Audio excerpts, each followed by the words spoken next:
He's currently a chief economist for Environmental Defense Fund.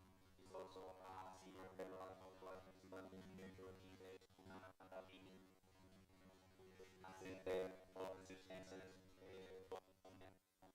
resistance, and as a professor at Victoria University, her research work focuses on climate change with a special emphasis on emissions pricing and land use topics and using classroom.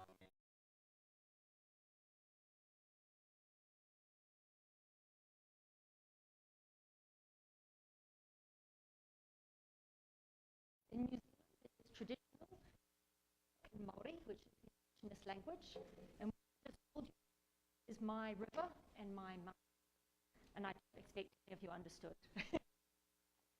So it's marvelous to be back in Bogota with so many friends, and the report from this has not been publicly released yet, so I'm talking about this in an academic context, but please don't distribute the report if you've got a copy, and don't talk about it in the newspaper or anything, because the government will be upset with us. So this was very, very much joint work. There's a long list of co-authors on the paper. It was with some people here at Uni Andes, including Angela Cadena, with Fe Desarrollo, with Econometria, and with a group in the UK called Carbon Trust. It was funded by the World Bank Partnership for Market Readiness, and we got a lot of input from MADS and from DNP, and also some workshops that some of you were participants in. And Mario also was involved. Have I missed any? If there's anyone else here who... but I should reinforce that we are responsible for any errors in emissions and not these institutions. So also just for context, this piece of work was done a couple of years ago, but we are just about to start a new project to take the same piece of work and do it in much more detail. So this work was very high level, and it doesn't have a lot of the on-the-ground detail, and so this is an opportunity to use local expertise to actually work out some more of the detail. So the goals of the project were this high level, what would an emissions trading system look like if you did it in Colombia, and we tried to design one that was as efficient as possible and that covered all emissions in Colombia and not just energy sector.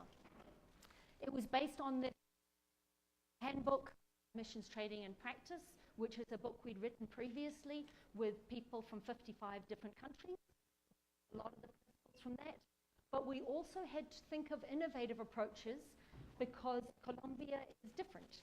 And there are issues here and there are emission sources here that don't exist in the other countries that have existing emissions trading systems.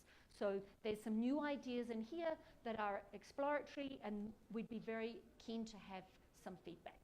If I speak too fast, please wave at me. So the idea of the project was to provide a clear basis for this future development. It provided a basis for the climate law, which was written in a way to enable the sort of emissions trading system we had created, but only in a very enabling way. It had none of the detail. And the system was already in Colombia, designing it so that it would build on that and the experience in that. So I'm going to first touch on why emissions trading and why the sort of very high level, what are we trying to achieve? And then I'll talk about scope, which is what emissions are covered and included and regulated in the system, and how is that? I'll talk a little about the cap. I'll talk a bit about how Colombia might interact with other countries and how the ETS might facilitate that. Talk about who actually gets the units or the allowances within the system, price controls, and then I'll end with some of the research needs. But it's a subset. And please, if you have questions, interrupt me as I go, because I know this is a very broad audience, and I may assume knowledge that is not right, or I may get things horribly wrong, and you want to tell me quickly. So why emissions trading? The fundamental idea of an emissions trading system is to reduce emissions. If it doesn't reduce emissions, it has failed. So that's the fundamental purpose. So partly, it is to help Colombia achieve the commitments it's made. So Colombia has committed to reduce emissions below business as usual by 20% in 2030, and up to 30% if they get international support. So that's a commitment that Colombia has made. This could help them to achieve that. But also, an emissions trading system can raise revenue. So it could raise revenue for Colombia, either to help with the process of reducing emissions, or for more general purposes. It doesn't have to be used only for those purposes. That's up to Colombia, what we like to do.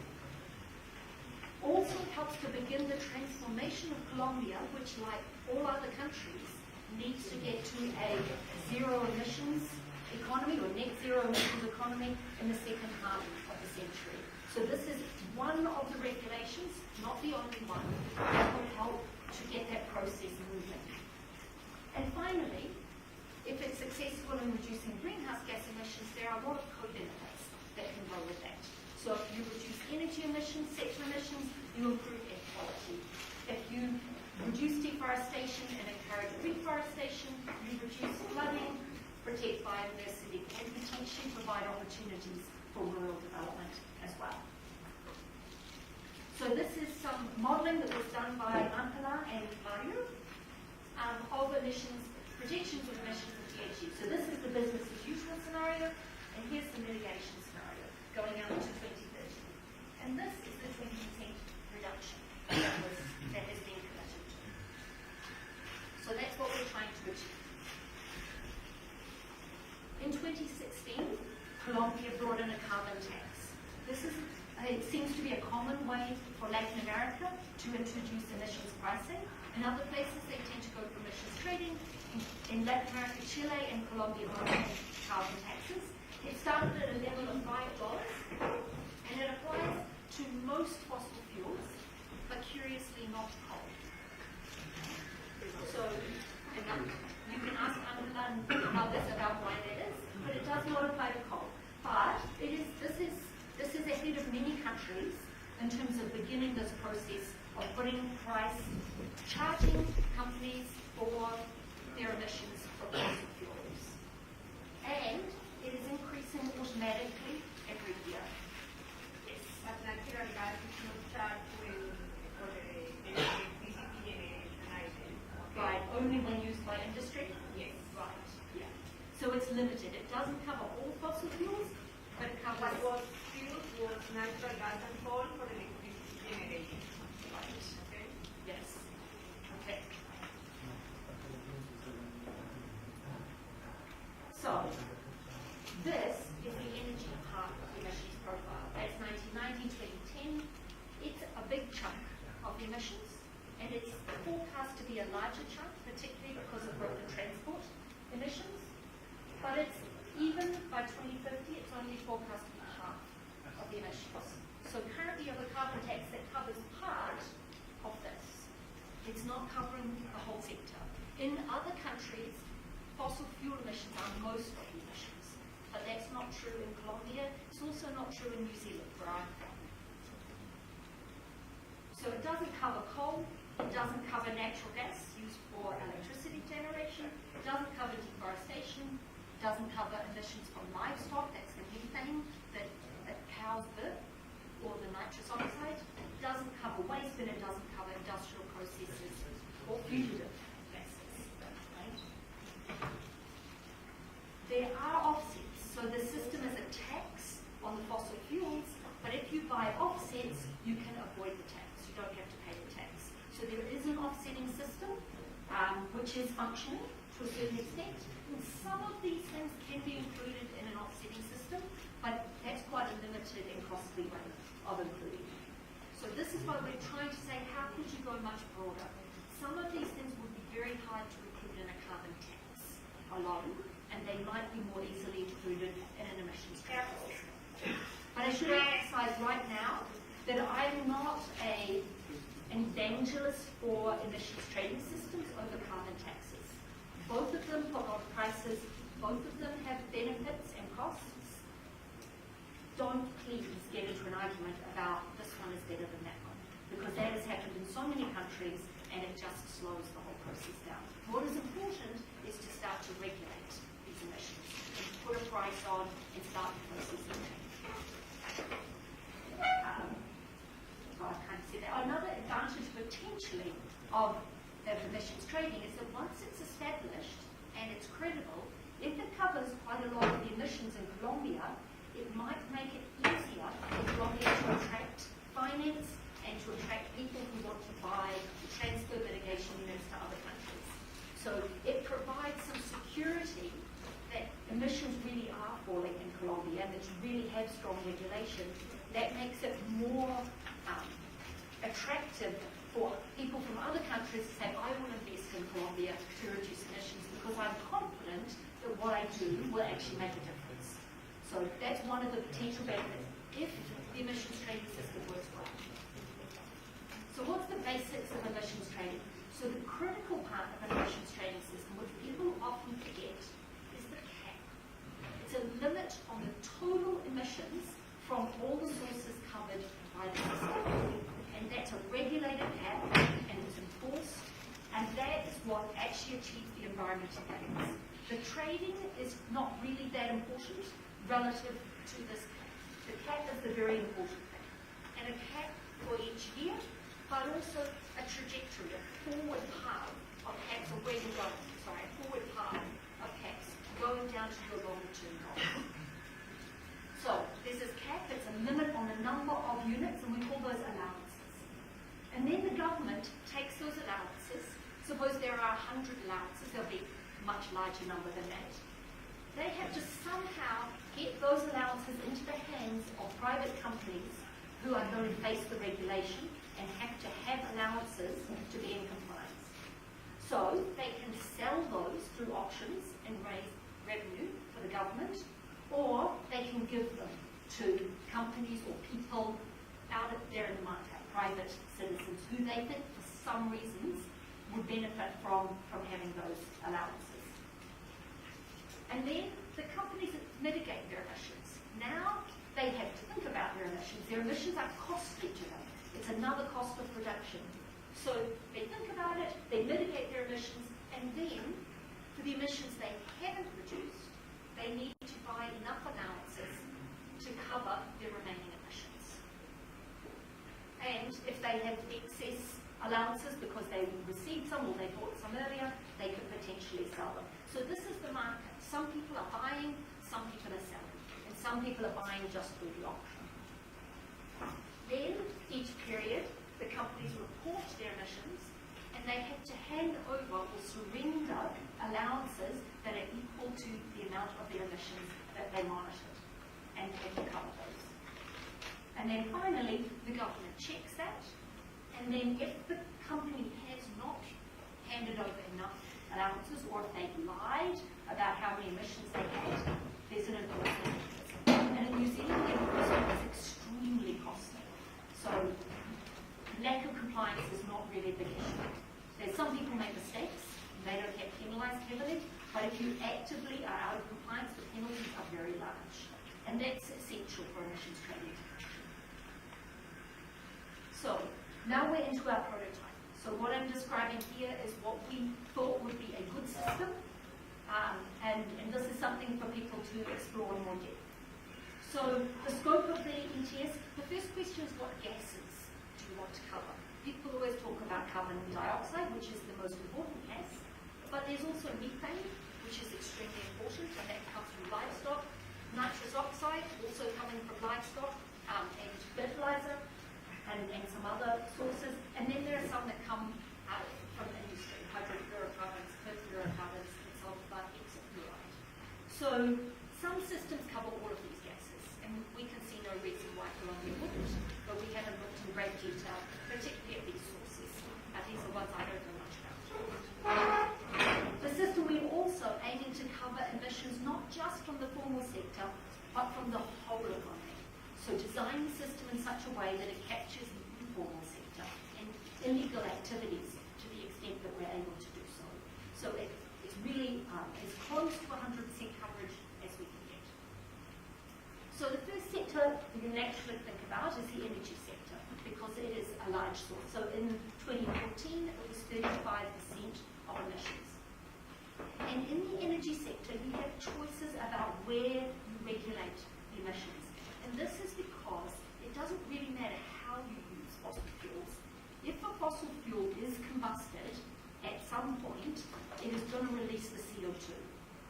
So it doesn't matter whether you regulate it at the point of upstream, where you bring it out of the ground, or you import it from somewhere else, or at the point where it's actually burned. You can do either, and you can monitor at either point, and you will get basically exactly the same number. And that's just because the chemistry is too simple for those particular emissions. So you need to choose a point where you can monitor emissions, where you can get reliable data on how much fossil fuel is used, what sort of fuel it is, because you need that to assign emissions factors. You also want to provide incentives to those who are able to mitigate. So you want to make sure that if you are charging the fuel extractors and the refineries and the importers for the fuel, they can pass the price down to the electricity generators, they can pass the price down to consumers of electricity, or it can go to the vehicle fleet. That the prices can pass down, so the person who actually makes the decision that will affect mitigation sees the price. They see that their fuel is more expensive, they change the fuel that they use in response, or make different investment decisions. But also, you want to reduce administrative costs. There's no point in creating a really complex system. It's also likely to fail because of administrative incompetence, which is common in all countries. It also makes it more vulnerable to people manipulating the market and manipulating the system. So keeping it simple is really important. You also need to have it on actors who you are able to enforce. So there's no point in putting a regulation on illegal actors who you can't enforce. You're just fooling yourself. So you need to choose actors who you can actually potentially enforce. So this is what we have proposed, and this is a proposal, that for oil, liquid fuels and natural gas, we go upstream. We go to the simplest point with the fewest actors, the biggest companies where the data exists. So this is producers, eco-petrol, refiners and importers of fuel. And that's the easiest point. If you can capture all of that, you know how much of all of these things is coming into the country. You simply assume if it comes into the country, somebody's going to burn it sometime. You don't care when, and you don't care how they burn it, so long as they are going to burn it. And why would you bring it in if you weren't going to? For coal, it's more difficult. So what we proposed is that for large mines, we go upstream. So the large mines, you can identify the illegal entities, you can enforce them, and that covers some of the emissions. An unusual thing about the way international agreements are structured is that Colombia is not responsible for the emissions from coal it produces and exports. It's only responsible for the emissions from the coal that is burned in Colombia. So to the extent that those large mines export, their emissions would not be covered by the scheme because those are covered in the country who burns the coal. But also, because we know that there are small mines that are not going to be able to be covered, that are informal, we also thought it would be good to target the large consumers of coal. So the large industrials, the electricity generators who are using a lot of coal, they would also have to account for how much fuel that they buy, how much coal do they buy, what sort of coal do they buy, and then if that coal came from a large mine, there would be a credit. So you wouldn't pay twice for your coal, but you would capture any coal that's coming from a small mine that is used by a large company. So we were targeting the actors where we could get data, where we thought there could be enforcement, and trying to cover as much of the coal as possible. These two are slightly unusual. So biofuels and biomass, we wanted to cover both of those. So because when you burn biofuels or biomass, you are releasing carbon dioxide. It is part of a cycle, but at the moment of burning, you're producing carbon dioxide.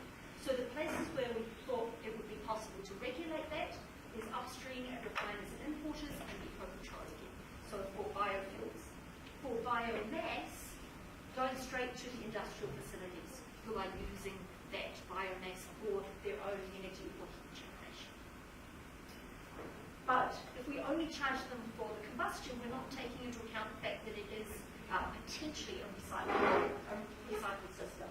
So they produce emissions when it's combusted, and that consumption can lead to deforestation. It's not always true that the fuel that was used to create the biofuel is grown specially for that, and that it is a net addition to the total amount of woody biomass or plant biomass in the country. So So we don't want to encourage use of biofuels and biomass if it leads to deforestation. So what we propose is that if you can show that you're not causing deforestation and you're not taking feedstock that could have been food and using it for fuel instead, which is another perverse thing to do. If you can prove you're not doing that, then you get an offset when you burn your biofuel. So then if you were completely using a sustainable source of biofuel, you would face no price at all, because you face a cost, but then you get a complete offset. Yes? Question. An example, the rice husk is a byproduct. Yes? But the soil where the rice is grown in this country, in the Rocus Plain, was as a kind of wetland. Right. If you produce the rice in this ecosystem, how do you make the balance of the emissions? Right. So in the current proposal, we have not covered emissions from rice, which is a lack of completeness. We also haven't covered a few of the other small sources. So that would be something in the next stage we should look at closely. I think for this, I mean, you could exclude here. We've got a list of waste products you could use. So rice husk is a possibility, but you might want to think, by allowing them to use rice husks, are you encouraging more rice production, which is causing other problems? Yeah. Or is it such a byproduct that it doesn't matter? Yeah. But if So- you have a technical coefficient CO2 per ton of rice, type 1, type 2, type 3, it's so easy to do that with the biggest producers. No? Potentially. If you know about rice, please, yeah. But if you know about rice, that would be great. Because as I was writing these slides, I kept thinking about peppers, and rice is one of them. Yeah. I have a question about implementation. Yes. And it's a question about volume two. After the volume two, who has to do it? If you are not deforestation, you are not causing deforestation. And the biofuels are not substituting for the production of food. Seems to me that probably that this improving happens because you have direct and indirect Yes. challenge to which this may happen. Yeah. So So the again, burden of that's proof an is in the important. company. The burden of proof would always be on the company, or that there would be a system with remote sensing and so on that would be used, if that were possible. But that again is the sort of details that we need to work out much more. Is it possible to observe these things by remote sensing and identify the locations? Because you may not know the provenance of a particular biofuel, in which case if you can't prove it, you can't get the offset. But Because the direct effect is good. the indirect ones are hard. So further down when we talk about forests, we may pick up some of that, because that's the aim of the forest approach. So this is a jurisdictional scale bit. So if it's within that whole area, then you might be able to pick it up. But it depends on how well that works. But I'll talk about that in a minute. Any other questions and suggestions? These are very helpful. So second source, it's not a very big one here, 4% in 2010, but maybe growing. So industrial processes and fugitive emissions. So fugitive emissions are emissions that come mostly from oil and gas production and coal mines. So they're the ones that come out during the process of production.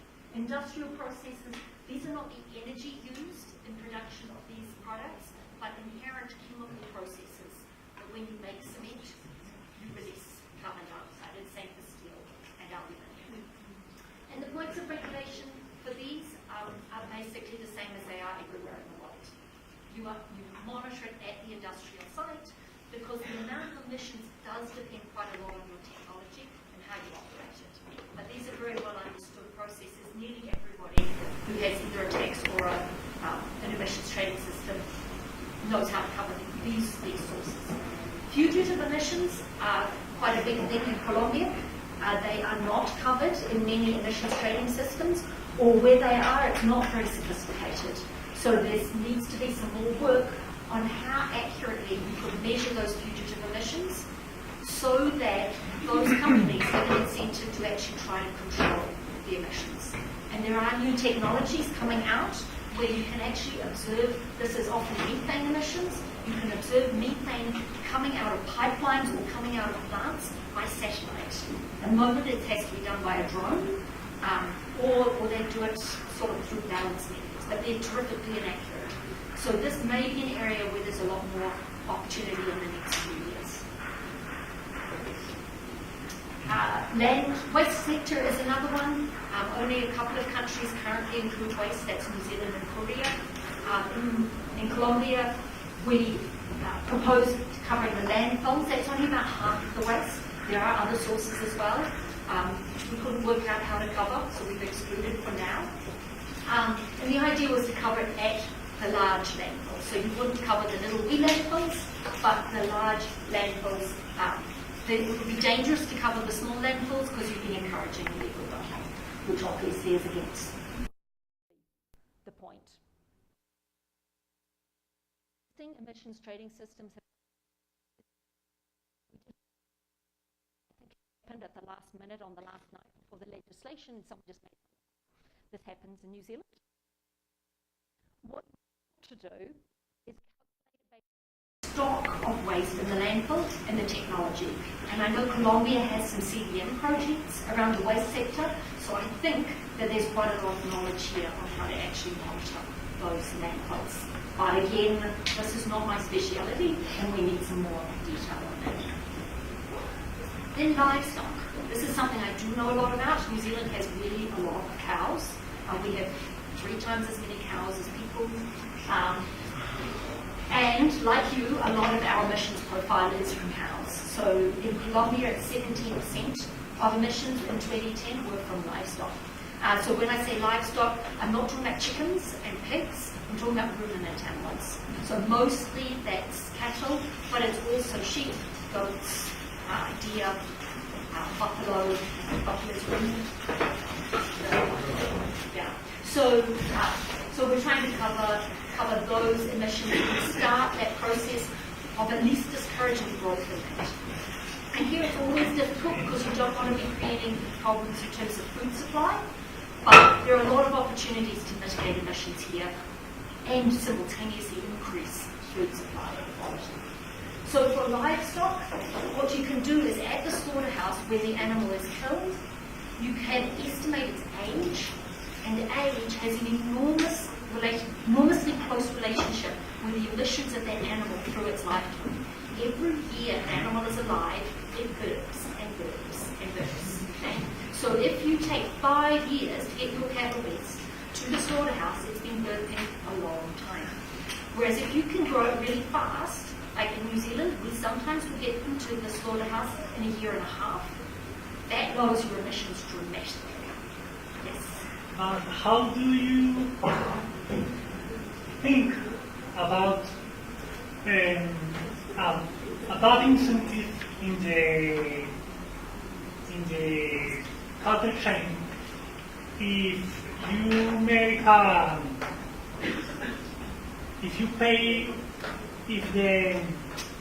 excuse me. No. En español sí. Yo entiendo español, pero hablo Yo entiendo inglés, pero hablo mal. Pero hablo despacio. Si yo genero un impuesto, o sea, un sobrecosto por la edad del ganado, puedo estar generando un incentivo a que se adopten sistemas de engorde a corral que hoy por hoy prácticamente no existen en el país. Ahora sí. O sea, entonces, ¿cómo yo evito que a través de esa medida genere un sistema productivo que es muy intensivo, genera un impacto ambiental muy alto cuando yo no lo tengo y precisamente estoy tratando de no generar más emisiones? Sí, pero sí tiene un sistema muy intensivo. El costo crece, ¿sí? Cada hectárea el costo es mucho más grande. Por porque tiene mucho más animales, mucho más producción. Pero sí es más eficiente.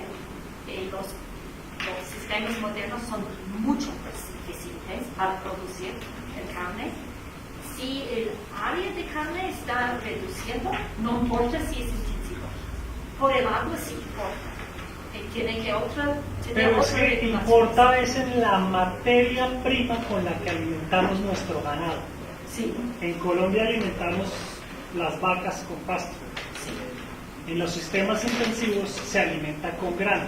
Sí, pero en Nueva Zelanda comen pastos también, pero son mucho más colectivos, porque utilizan el pasto mucho mejor, sistemas mejor, animales mejores, pero todavía pasto.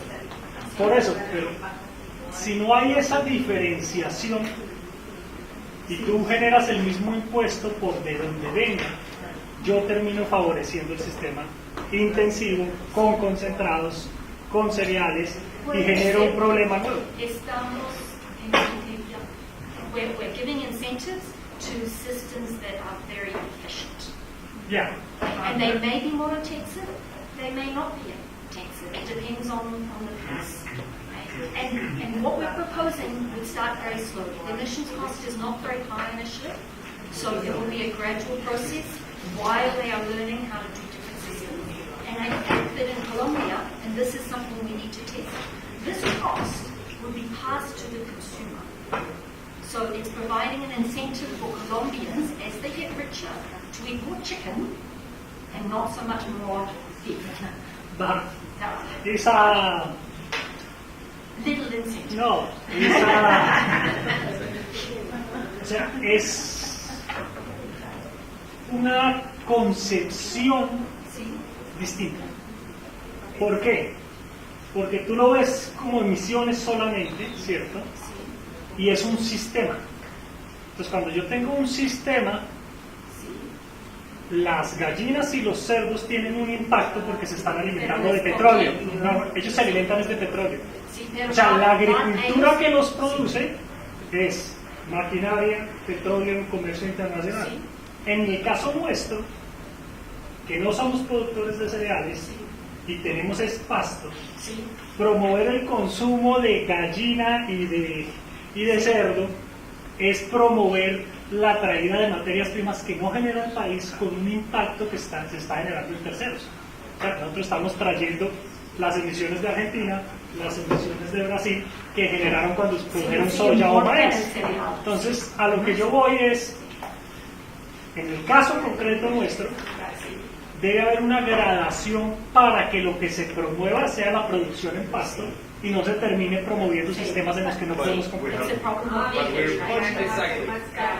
Suzi, I want to say something. That's when you have to evaluate the resources or the incomes that the country is having with this kind of trading system, where you are going to do the investment to support the intensive grazing practices, where you can avoid all of the environmental problems that you are having with other countries or with the international trading system. If you are importing things, it can be, it's a problem called leakage. If you reduce emissions here, but if it means that you import a lot of cereal from a country who's not covered, it's a problem. Yeah. So we need to, that's very something to discussion later. Yeah, we can proceed. But also just like a quick comment is, right now we are facing a cost of deforestation. Yes. Because that system, the conventional system, is costing us a lot of hectares of forest. It's a trade-off that you have to. And I understand there are real possibilities for improving land use here, but I'm not a local, and I know a lot about grass in New Zealand and not much about grass in And this is super political. It's super political everywhere. New Zealand is, I hope, on the verge of introducing a system like this. We will be the first in the world. And our government is like this. So, yeah. But it could have huge benefits for food production. It's just, but it also has some, it feels risky. So in addition to this charge at slaughterhouses, we also propose a voluntary offset program for things like improving pasture, where you can see improved pastures, for diversification to products that have low emissions, to encourage innovation, to move more towards sustainable agricultural systems. And finally, a possibility, which is a new idea, is what's called a jurisdictional program. So suppose that you are, I don't know what the right region is to use.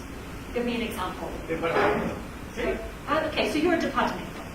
And in each year, you can have data on the number of animals that are in your department, and you have a monitoring program, a survey, that is estimating the emissions associated with those animals in your department.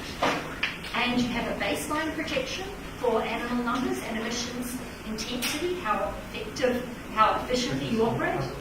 And you get rewarded if you can either reduce the number of animals or improve the efficiency of your systems. So you have an incentive to create training programs, to improve the quality of your veterinary services, to improve the livestock. So anything you can do to help that sector do better, you will get part of the benefit. And it's designed in such a way you don't get double counted between these options. But some of the changes that need to happen are not under the control of the individual landowner. So this is aimed at trying to get the department governments also involved. So the revenue from this can be reinvested in technical assistance to help people understand how they get their animals to grow a little faster and better quality at the same time. To avoid double counting, and I think I've said this, offsets are aimed partly at innovation, because there are new things that haven't been done in Colombia before, or they haven't been done in that place.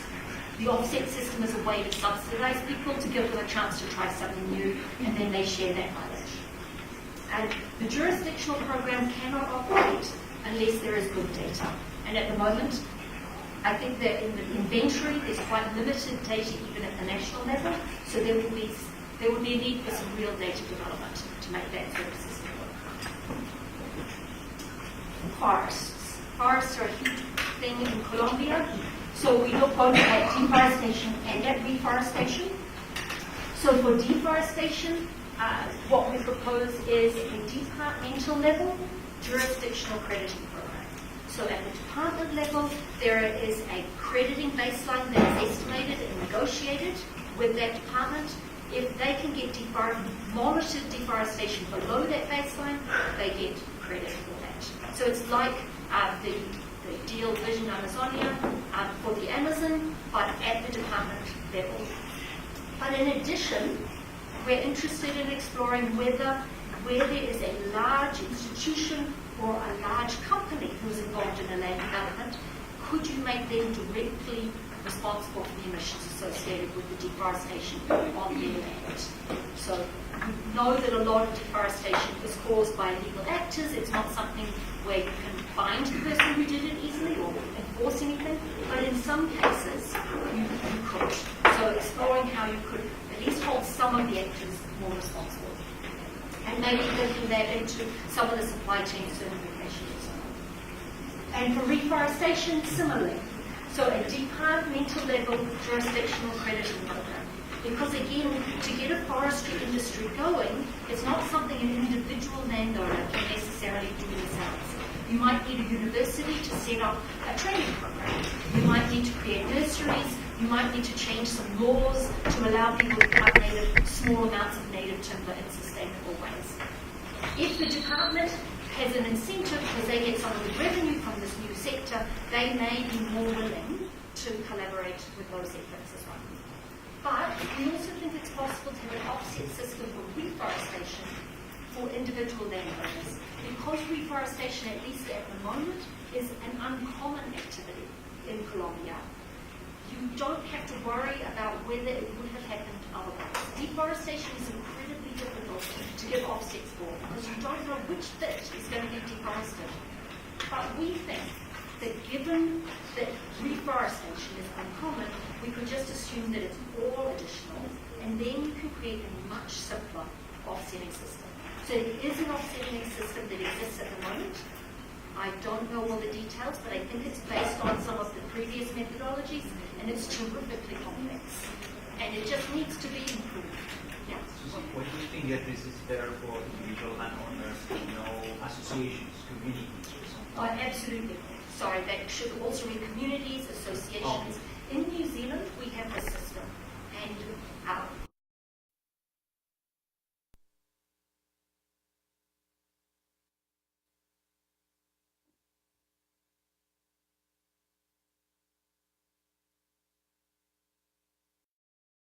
it's a source of revenue that's quite easy for them to sometimes get. I won't underestimate the difficulties of making these systems work out. It's challenging. But this is something that you could do with remote sensing now. You can do all of the monitoring and registering remotely. You don't need to have people on the ground, which makes it so much easier.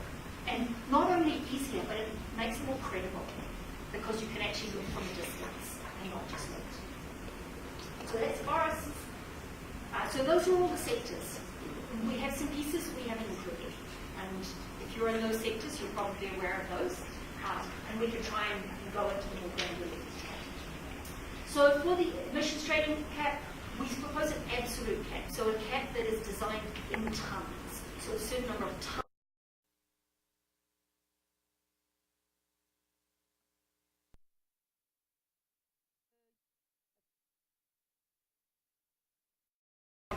Colombia's target for Paris is defined in tons. It's relative to business as usual, but it's in tons. When you're choosing a cap, you are implicitly trying to choose a cap that is tight enough to have a price to make emissions scarce and costly, so that it's something that people take into account and react to, but not so expensive that consumers are badly hurt, there's a political backlash, production goes offshore, etc. So you're aiming for some sort of price range. And maybe in Colombia, that's, I don't know, I won't throw out a number, that's what it is. But you're choosing it, so you need to do some modeling, and then you need to sort of guess where you think might be the right price range and determine your cap that way. And that's a cap, one cap, for all of the emissions that are included in the system. So the size of the cap depends on which sectors are actually included. As you add sectors, you have to increase the cap because you have more emissions, you need to have more allowances.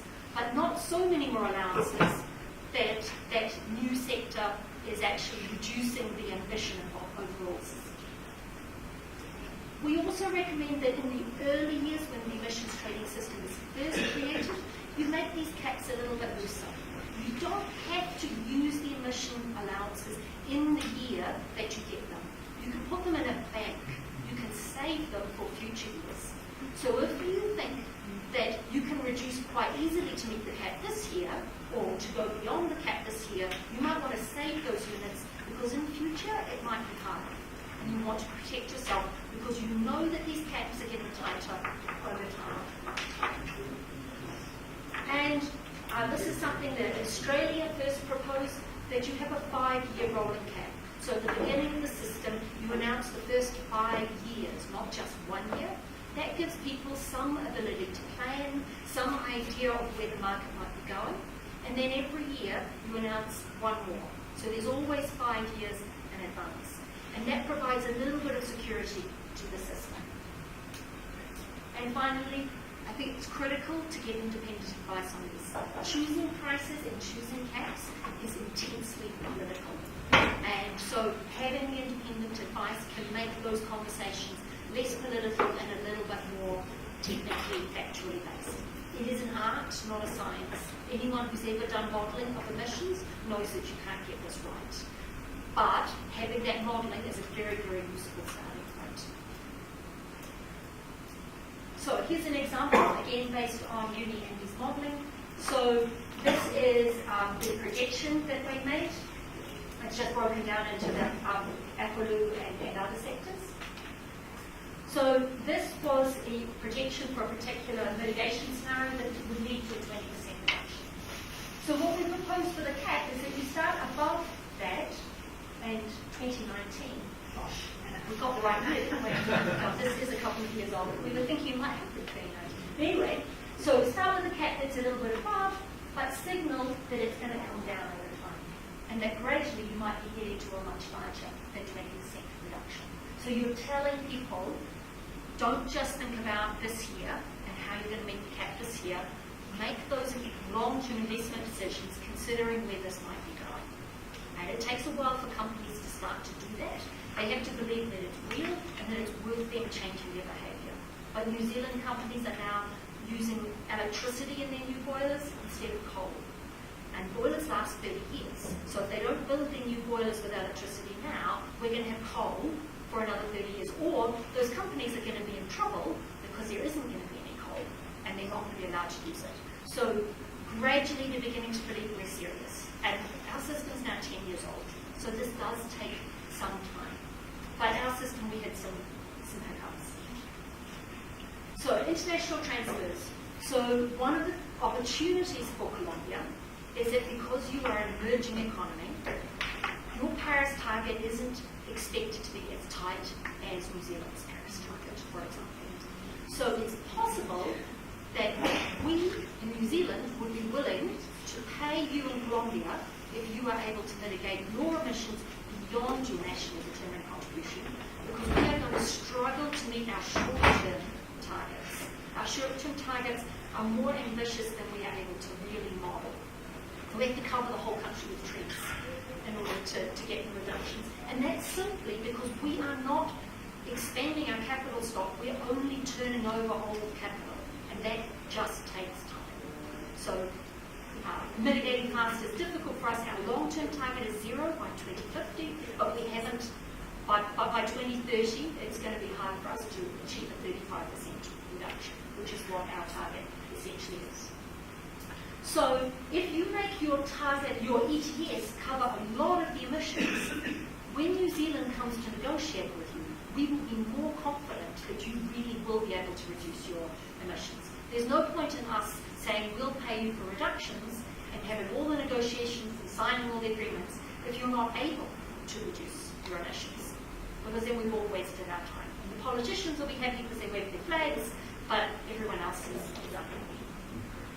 So if you have a binding trajectory of caps out into the future, not immediately, but that longer term, then that means that the emissions trading system itself is actually bringing your emissions down, because the limit is actually lower than your nationally determined contribution. So that allows you potentially to sell units even within the ETS if you wanted to. You have to have strong monitoring, reporting and verification within the ETS and also the national inventory. And I know Colombia has made great strides in this space, but the national inventory is still evolving. And you need to have a consistent series over time of national inventory so you can see where things are actually going. And that has to be recognised not just by New Zealand or other buyers, but also by those who are going to look at New Zealand and say, oh, you're cheating. You're buying from Colombia, and Colombia goes up. They expect more. To be sure that when we face those criticisms, we can say no.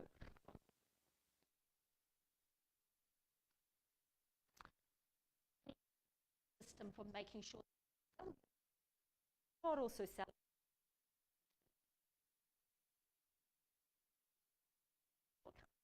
An account. This lead to this debate and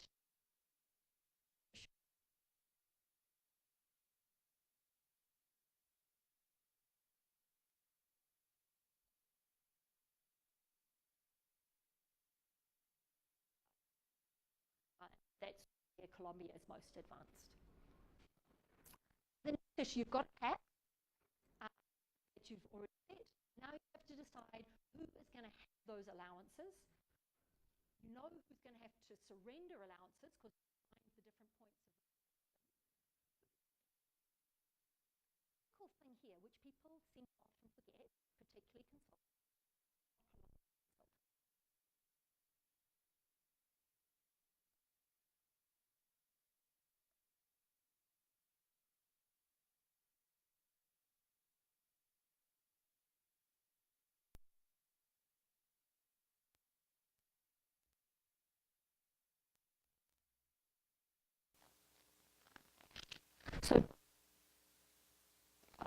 that has to not give away that cash and keep it for the government to do whatever it is that the government wants to do. That might be environmental, it might be education or health or supporting the peace process or whatever it is, infrastructure. There are a number of things you can do. So that's one possible objective. A second one is that it's always difficult when you introduce a regulation like this. People are very nervous. Some people have made investments that are heavily dependent on coal, and now they won't be as profitable as they were. They might lose a lot of money. That might make them yell very loudly, and they might become opponents to the system. So often at the beginning of these systems, you need to take into account and provide some compensation for people who are going to lose a lot, either because they're people who are inherently deserving, or they've just got really loud voices. Yes? You raise the revenue, are you suggesting specific purpose of that revenue or not? That's for Colombia. Yes, I'm asking because of political acceptability, or sometimes they get more power to just say, okay, we collect the money and then invest this in also other kind of activities for environmental purposes. Yeah, it varies from country to country. In New Zealand, our Treasury refuses to let us use it for specific things so far. But in California, it is completely designated to a set of programs. Okay. And that was the politics. I was thinking maybe for transport, for instance. You aren't including transport in the analysis. They are included. Oh, okay. Yes, because fuel is included. Okay. Transport uses fuel. So transport is completely covered. Yeah. So, yeah, that will depend on your local politics and priorities. And finally, this issue that we talked about before, the issue of carbon leakage. You don't want to reduce emissions in Colombia and cause it to rise somewhere else.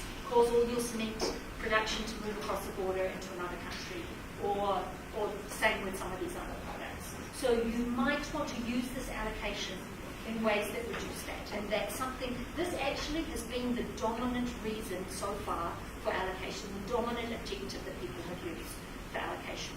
You want to think hard about it, because if you do this, you're not doing these things. And there are real trade-offs. It's terrifically costly to protect against leakage. You have to decide how important you really think that is. So you choose, there are a variety of methodologies. I won't talk about them today, but there are different methodologies match different ones of these objectives. So the key is to know what you're trying to achieve, and then you choose the methodology and the system that best matches that. So how am I going to time?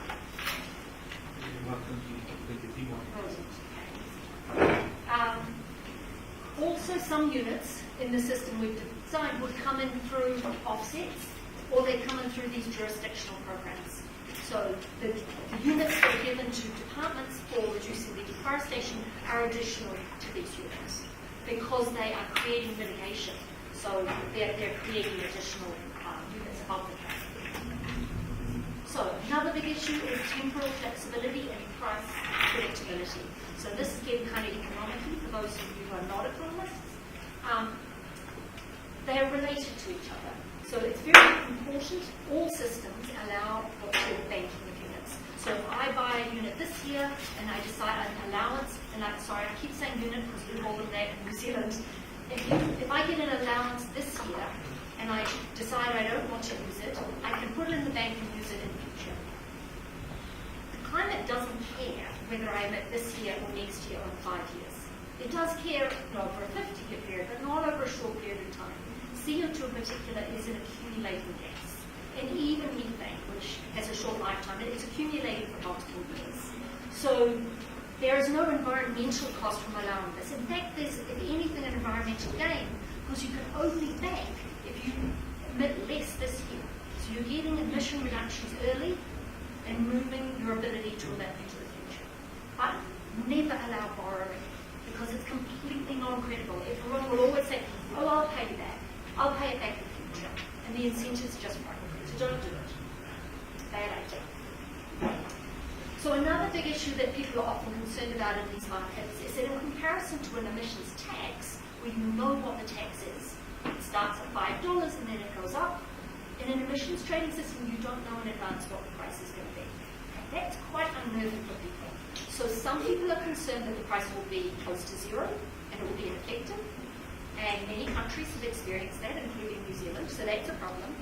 But companies are really concerned that it will be super high and that they will go bankrupt and that they won't be able to compete. And so you don't want super low prices and you don't want super high prices. And you certainly don't want a price that's bouncing around the place because it makes it very hard to deal with. So there are two ways of addressing the problem. One is to address it directly. Think about why prices leaking around in the market. Can you improve the market institutions, have better information so that the price just isn't so volatile? Have futures markets, have well-regulated markets, avoid market power, all the stuff that people who design markets know how to do. So have better market institutions and you'll just avoid some of the price volatility. These markets are not super volatile for those reasons internationally. What they are volatile for is political uncertainty. Because these markets are created by politicians and they're enforced by governments, if the politicians change their mind, market participants see that and they say, oh, this government's going to let it be much more lax in future. And then they let the price, so they all expect that the price will fall. Or the government is really keen and ambitious and the companies think, oh my gosh, they're going to tighten this up a lot and the prices shoot up. And if you look at international markets, that political uncertainty is what causes the volatility. And the fundamental way of dealing with that is to try to have stable politics around these systems. If you have a system that's brought in by one party, but the other party hates it, every time you have an election, you're going to have a huge spin. So New Zealand is really working hard to get political consensus across all parties on the basic system.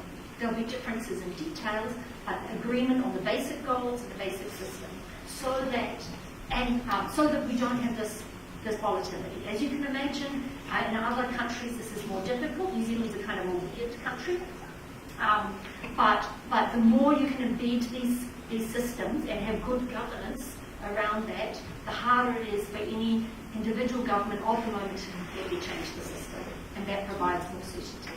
Yes. And what is the experience in New Zealand in the design of the price? Is like equal to the marginal cost of the damage, or what do you use? We actually haven't decided a price yet. We have a price ceiling, so we have a price. Our current price is $25 New Zealand dollars, which is about 14 or 15 US dollars. So it's not particularly high. It needs to be much higher for us to achieve our goals. But we're in the middle of trying to actually choose a price, which is politically extremely difficult. Yeah. So what they're doing is that they're creating an independent body, and I was on the interim version of this body, and they'll say, oh, they'll tell us, which in some ways is good. We'll toss a die or spin a wheel or something, choose a number, but everybody will then focus on that number, and maybe they'll go above or below. But somebody's got to do that. There isn't a correct answer, so you want somebody independent to be choosing a reasonable number. Otherwise, they will argue forever. Yeah. So the other way to address this price uncertainty is more direct.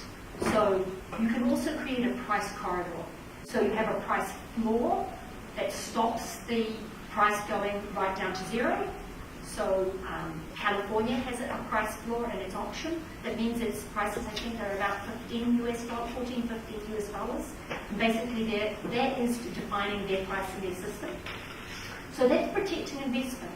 Because what people sometimes forget in these systems is that what we're trying to change is investment decisions. And investment decisions are long-term decisions. They're not decisions you make this year and change next year. So when you talk to a company about how they responded to these systems, you're talking to their investment group, and they're not thinking about today's price, they're thinking about the price in 10 years' time and in 15 years' time. So the price floor helps to protect that. In Colombia, there's already a carbon tax. For some people who are facing a carbon tax, that provides a price floor. So we're not proposing that this completely replace that. Also, you can have a price ceiling. Say, if the price gets this high, you don't have to buy units above that, you just pay the price ceiling. And in Colombia, that could be implemented through the, what are they called? Tasas retributivas. Hard to say in English. So there are existing mechanisms that could be used. And that means the emissions do grow. If you hit that high price, the emissions aren't controlled under the cap anymore. So there's a trade-off. But if you don't want your prices to go too high, you want to assure people that's a very useful thing to have. And finally, you need a system for evaluating and review. We always, when we design policies, are such a rush and such a pressure to get the policy in, we don't think enough about how we're going to evaluate it in 5 years and review it and update it. And no one gets their system right the first time, so there'll be things that you do that you wish you hadn't. But also, the world changes. Colombia will take on a new NDC, a new target. There may be trading partners who you can work with, so you want to take on more ambition. There may be monitoring technologies that are available. There will be things that change over time, and you'll want to change the system. So where you can think of us as in the preparatory phase now, moving through the ETS implementation, which will be phased. You wouldn't do it all at once. Right? Although we've designed the system that seems to cover everything, the bureaucrats would go crazy if they tried to do it all at the same time. And then you set up a review process. Ideally, creating data systems that will allow you to actually do careful review later. And then you make adjustments or you redesign. So New Zealand's system's been going 10 years now, and we're in the process of a very major redesign now. Because we designed it under the Kyoto Protocol, that doesn't exist anymore. So there are aspects of our system that we just don't work anymore. So, research needs. We need to know more about what the co-benefits are going to be from greenhouse gas reductions. Because when you talk to a person in the street, most of them don't even know what climate change is really.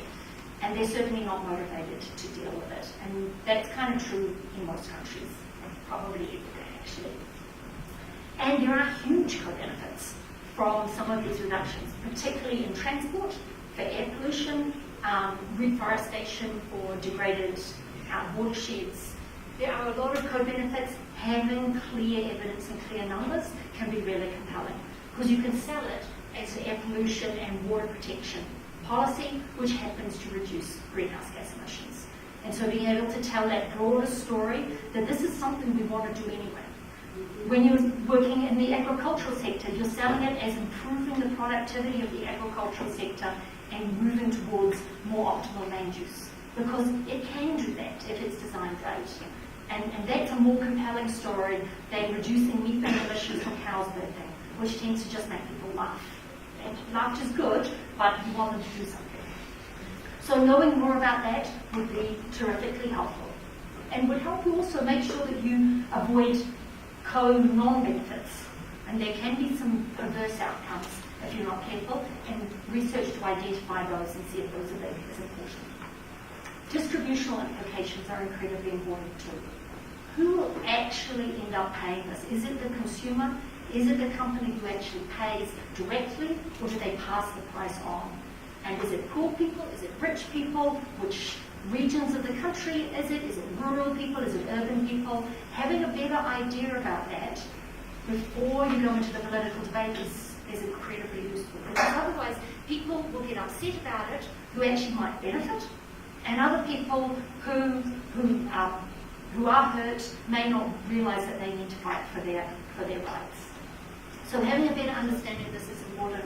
Just a cautionary tale on this was Australia. Australia introduced an emissions trading system under one government, and they actually started it, and they had a price of 27 Australian dollars a tonne. This was a number of years ago. And the way they had designed it was quite clever. Their treasury, their Hacienda, had designed a tax reform that was implemented at the same time as the emissions trading system, and the vast majority of Australians were better off with the emissions trading system where the money was used for the tax reform. But the Australians didn't know. And so they all thought that the emissions trading system was just another tax on them and that it was making them worse off, and they voted the government out on this exact issue. So it's incredibly important to understand what this actually is so you don't cause damage, and also to communicate to the groups who can benefit that they are going to benefit and help them understand why. as you can tell from the conversations already, we need to know a lot more about the details of the regulation. How will we actually do this in Colombian conditions, with Colombian data and institutions? Going, and you guys did a great job at the first cut, but there were a lot of questions that arose that we just didn't know much about. We're not experts in all the different fields. So there needs to be a lot more work on regulation. So these are just a couple of examples, but there's a lot of other. Every single sector has its own specific issues. And some of them are engineering issues, not economic issues. In fact, a lot of them are engineering or agronomic issues and science issues. But if we're going to have jurisdictional agreements, we need baselines. And someone needs to provide data that creates a credible baseline for those jurisdictional agreements. And that's for deforestation, reforestation, and for agricultural, for livestock emissions. We need to know more about emissions monitoring and enforcement and what's possible and where, because bringing a source into the system and not being able to monitor it is probably worse than not bringing it at all. And we need to know how to design these market institutions in Colombian conditions. How do you create an emissions trading market that works well here and isn't manipulated and doesn't end up having some market power? And finally, emissions trading is one policy. It's quite an important one because if done right, it can provide an assurance of a total limit, and it provides incentives throughout the economy to everybody all day in everything we do. So that's useful, but it's only one of the policies that's needed. There's a lot of other things needed to shift an economy from one system to another. Some of it is cultural change, some of it is training and information, what you're training your young people to do. Some of it is building critical pieces of infrastructure or coordinating infrastructure. You need to change your electricity grid in order to, if you're going to move more to renewables. Some of these things I know are happening in Colombia. There will be more. So working out what are those other things that need to happen in order to make sure that when the price is introduced, people are able to respond, and they do respond. And vice versa. If you do those policies, the price is going to encourage people to actually use those policies effectively to cause change. So they complement each other and work together. You can't just do this or it just won't work. I think that's my last slide. Oh, look. Thanks for listening. I only just joined India, so this slide still makes me laugh. Thank you, Suzi. We have 30 minutes for questions. Yes. Thank you very much.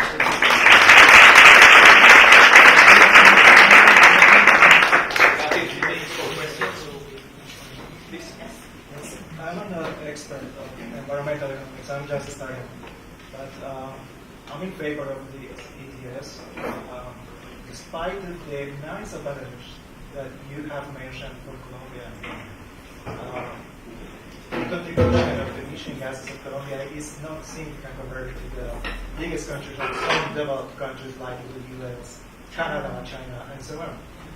So, but however, we are the most affected countries among other energy and frontier market countries, according to the vulnerability score published by HSBC.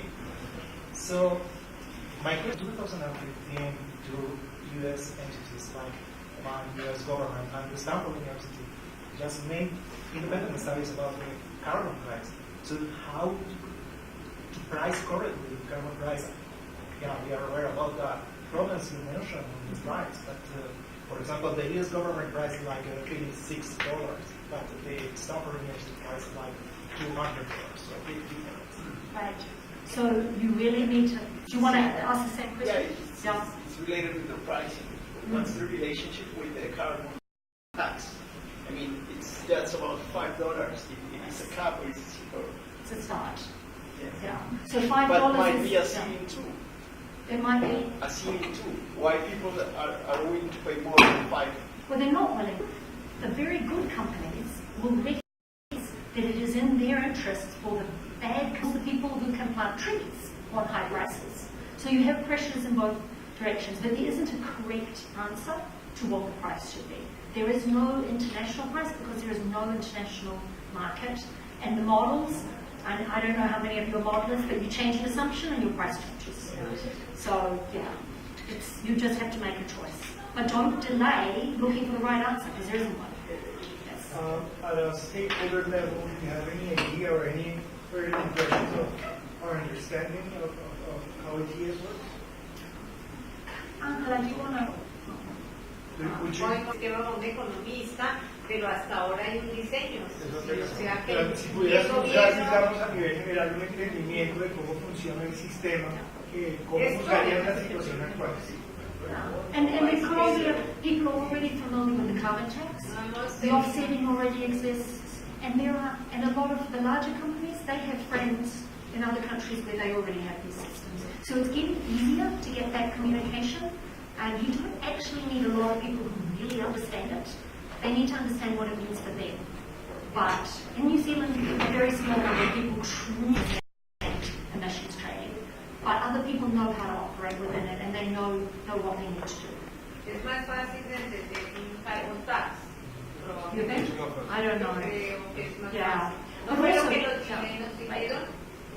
Yeah. The Chileans say that because they were thinking about the two Right. They have a possibilities tax. and they choose carbon tax. So far. They say simple. Well, and it goes through with a tax reform process, transaction costs, which is easy. Yeah. So business people, in my experience, are very quick to understand this stuff. Government bureaucrats struggle a lot more. Yeah. I have a question regarding the, shall I say in English, the jurisdictional agreement of the department or the municipality level. Would that have an impact also on the distribution of permits? And could also be like a carrot for those departments or municipalities who comply more to give more permits or something like that? So they don't get the ability to give, well, I guess they kind of do. So if they can lower the deforestation or the emissions, they get allowances. So they could do anything they like with those allowances. They could sell them and use them for their revenue, or they could have a scheme within their jurisdiction if they wanted to, and they could give allowances out. But allowances are cash. So the agreements are specifically for the distribution of the allowances? It's part, they would get the allowances, and then it would be, potentially it's just up to them what they do with them. Yeah. And you could, if you wanted to, put restrictions about what they do, but that would be something, a detailed Colombian design, how you want to do that. Yes? Just first, as a comment on the U.S., the House of Representatives just passed a bill forcing the administration to create a plan to Good. for a reason. Great. So not everything is lost. But my question is, well, I have a few. How do you see interlinking different ETSs for the different parts of the world if the prices are different? And then how to relate the abatement cost of different sectors to the allowances, or the number of allowances. I know in the New Zealand case, the forestry sector, I think is 1.5 times the allowances per carbon. It's all straight now. It was in the past, there were differences. There was a way of protecting some sectors during the transition, but now it's just ton for ton, just straight. Though when we bring agriculture in, again, it won't be quite different. Yeah. So sorry, that's going backwards. Yeah, in light of the Paris Agreement, Article 6. How do we Article 6? Establish like a global cap and trade. Yeah, so Article 6 is the part of the Paris Agreement that would allow New Zealand to not achieve all of its target domestically, but pay Colombia, because Colombia has overachieved. And at the moment, there is no clarity in the rules about how this will occur. And in my opinion, there will not be clarity rapidly, because the argument is so stupid. Sorry, don't quote me on this. But they could talk for a very long time before they come up with anything sensible. But what countries are doing is trying to design mechanisms that have credibility and just start to do them. And then encourage others to watch what they're doing and criticize and create some models and demonstrations of how you actually do it. On linking, actually linking ETSs, I think is a terrifically bad idea. And the reason I think that, particularly from a small country, and Colombia on a global scale is a small country, the moment you link your ETS, your price is entirely chosen by the other jurisdiction. So if you link to California, California politics determines your price. And that's not pretty. New Zealand connected to the Kyoto Protocol because we thought that this was the perfect system, etc.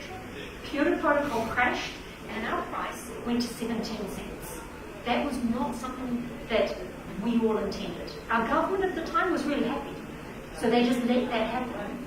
But we didn't have direct control over that. So I think you can trade between countries without linking your emissions trading systems. If anyone who does monetary economics, would you really want to link your monetary system to a whole lot of other countries' monetary systems?